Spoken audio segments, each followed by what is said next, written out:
everyone, you got me in very tiny form in the corner of the screen today. Just a quick update to follow up on yesterday's video in such tiny form so that I can make maximum space for the graphs that are going to follow and the tables on the next couple of images. So yes, just a quick update today because I did a video yesterday which some of you might have seen where I talked through the value of single cards and how you might think about the value of single cards, and in particular how you might allocate in your mind the value of different singles in different slots within the box based on the overall box price. So if you're seeing boxes on the market or if you're buying your boxes for a particular price, calculating out how you might allocate that overall value envelope between the different hit slots in the box.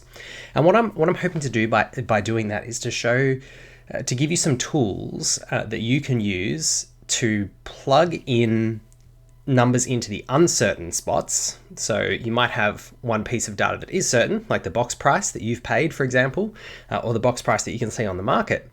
And then there will still be a number of pieces of information that are unclear to you. And by extrapolating and filling in those as best you can hopefully give yourself a clearer overall picture.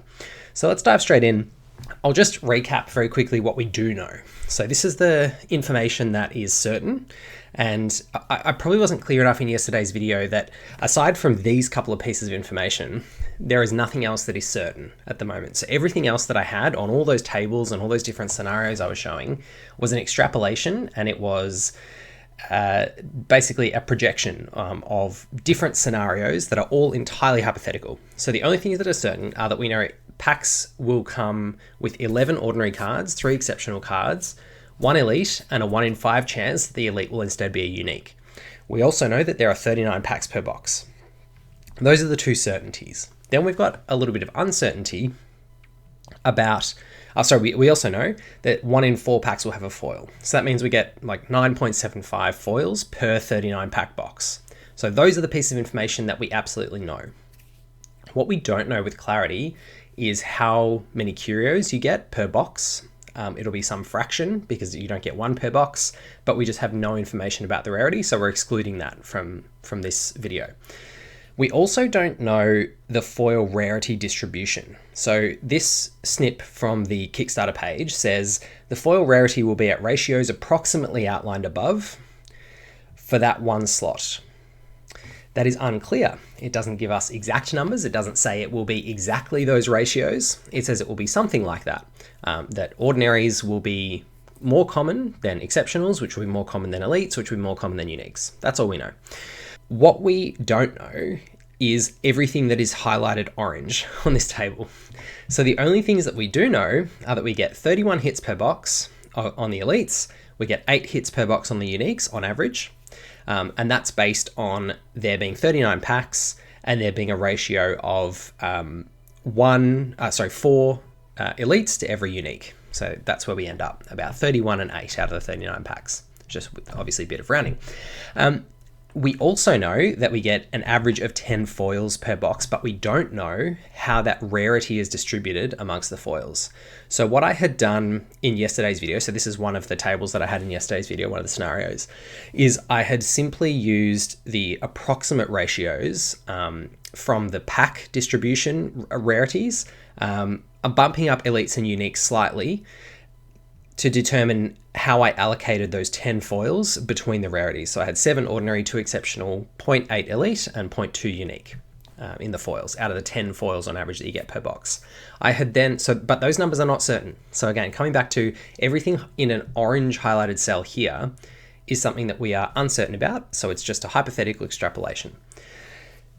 Similarly, the average value per hit is simply an allocation based on potential desirability. So this is just off the top of my head, how I might, in my own head, think about the various relative value of these different hits. So for me, a unique is rarer than an elite, so I ascribe a higher value to it. So I've just put $20 and then $6 for the elites. Similarly, for me, a foil exceptional is more desirable than a foil ordinary, so they have a high value, and so on and so forth. But again, these are all entirely hypothetical, and it's just for illustrative purposes to see how things play out when we plug those numbers in and then run the math. So what we've then done in the third column, again, hypothetical to an extent because it's all reliant on those hypothetical values in the middle column to determine the total value for each of those slots. And then of course, the box price itself down the bottom of the right-hand column is also hypothetical, because if you change that, if the purpose of what you're doing here in your calculation is to say, I paid $800 for a box and I want to know how to distribute that $800 as a store between all the different cards I pulled in that box, then you can remove the uncertainty from that cell and you can put $800 in there, and then you can reverse engineer it to distribute the value across all the different hits and all the different hit slots, and you can figure out what your average price is that you should be selling these cards for.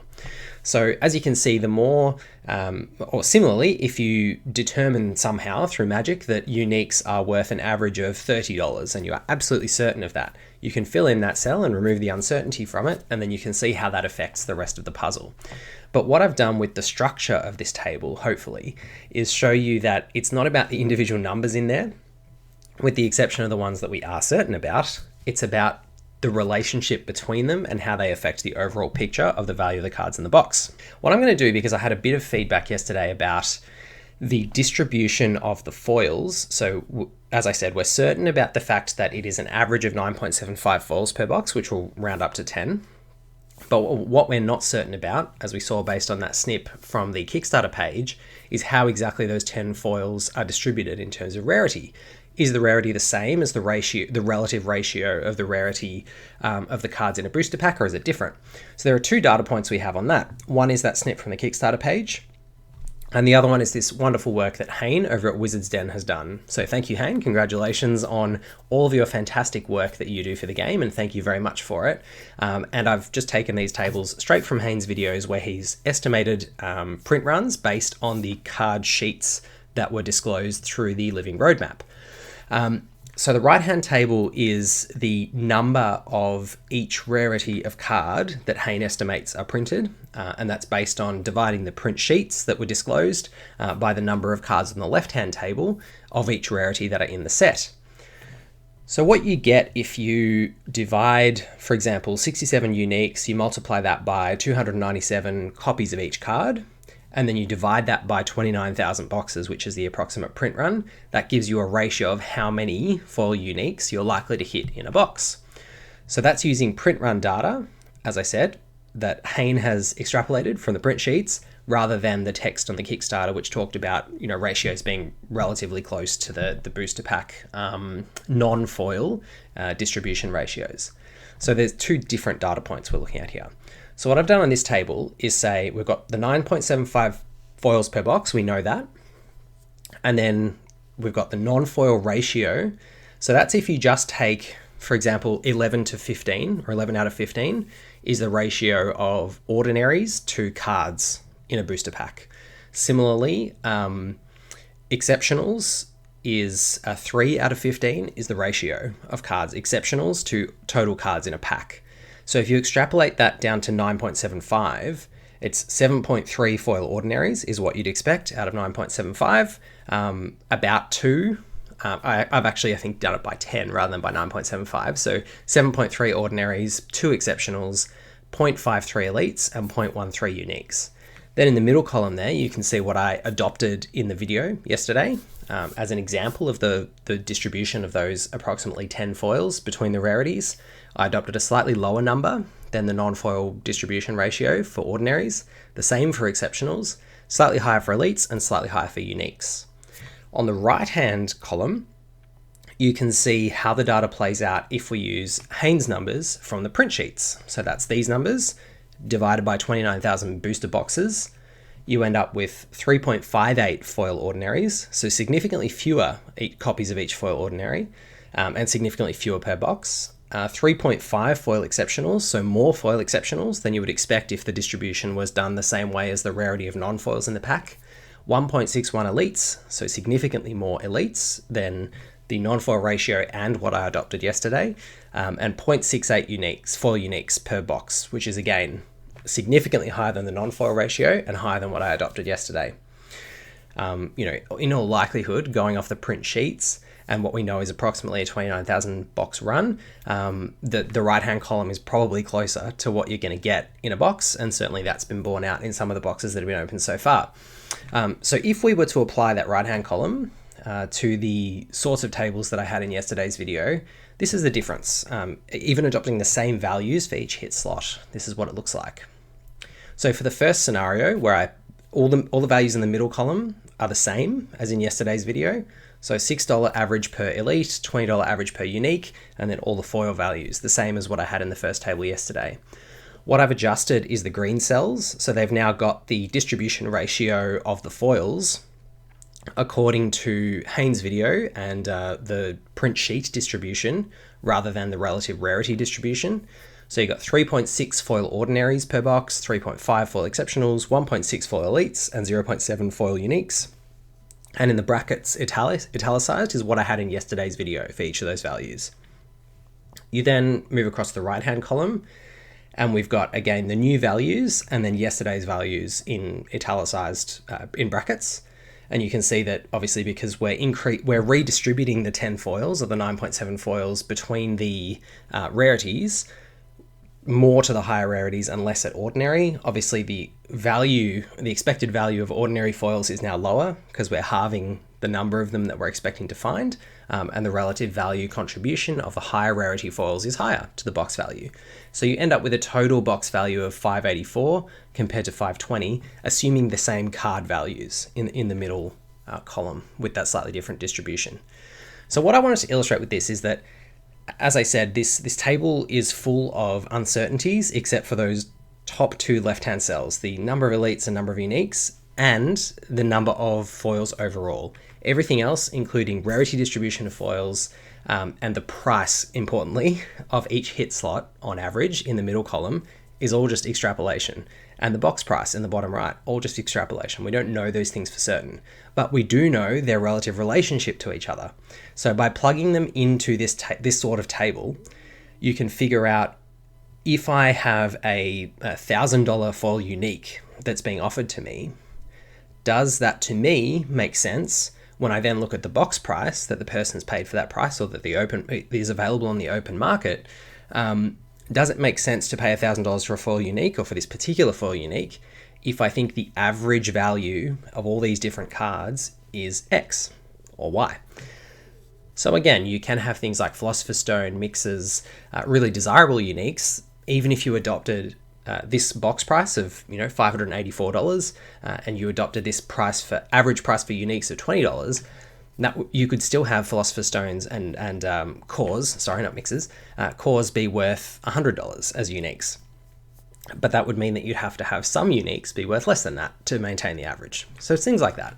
Just being aware then when you're looking not to buy Philosopher's Stone, but you're looking to buy perhaps a more underpowered unique, something that's a little bit less desirable, you might think, well, if the average price is 20 and I'm seeing people paying much higher prices for Philosopher's Stones, but boxes are still available on the market for about $500, should I really be paying $50 for this not very desirable unique? You can sort of make those evaluations and judgments that way. What I've then done is the second scenario, which is similar to the first. I've reworked it to include the print sheet distribution as for the foils, according to the rarity. So that's according to Haynes' calculations, with the yesterday's video, which was closer to the relative non-foil rarity in italics and brackets, just to show you the difference that it makes when you adopt one or the other. And you can see here, this is the table that put a higher per card value on the foil slots and a lower per card value on the non-foil slots. So we had lower value per elite non-foil, $4 rather than $6 on the previous table, and we've got higher values for each of the foil slots. And you can see the expected value ends up being $599 because we're expecting more higher rarity foils than we were yesterday.